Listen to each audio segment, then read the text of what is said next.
അതെ, ഈ മര്യാദകളൊക്കെ എവിടെ ഒളിപ്പിച്ചു വെച്ചിരുന്നു?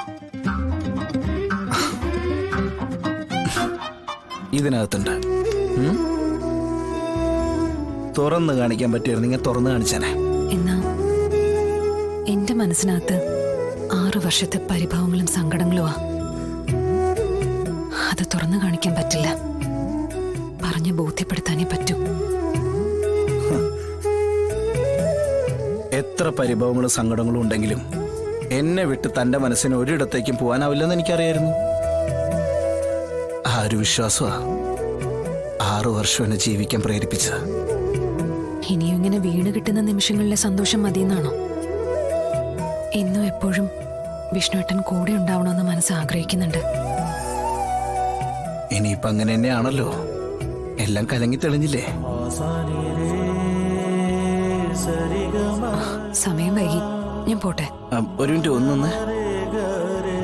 അല്ല, വൈകിട്ട് എങ്ങനെ? കാറ് സ്റ്റെപ്പിനിട്ട് കൊണ്ടുവരുമോ അതോ ഞാൻ തന്നെ വരണോ?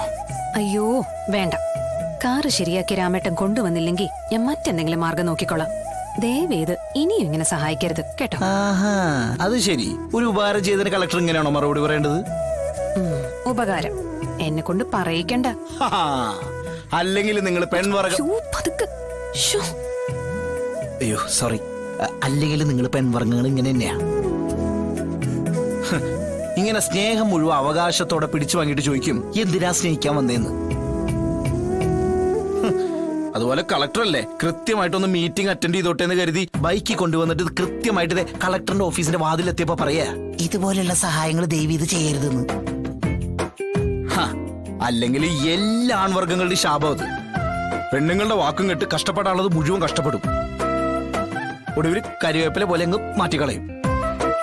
അല്ലെങ്കിൽ സ്നേഹിക്കാനല്ല ഞങ്ങൾക്ക് അറിയൂ, അഭിനയിക്കാൻ ഞങ്ങൾക്ക് അറിയില്ലല്ലോ. അല്ലെങ്കിൽ എന്നെ പോലുള്ള ശുദ്ധഹൃദയമുള്ളവർക്ക് ഇങ്ങനെയൊക്കെ തന്നെ വരും.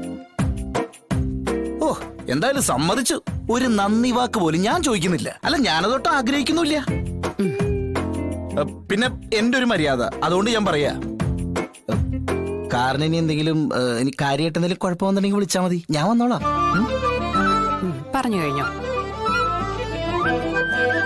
എന്നാലേ എനിക്കൊന്ന് ചോദിക്കാനുണ്ട്. അതെ, കാറിന്റെ ഒരു ടയറല്ലേ പഞ്ചറാക്കിയുള്ളൂ, അതോ വേറെയും പഞ്ചറാക്കിയിട്ടുണ്ടോ?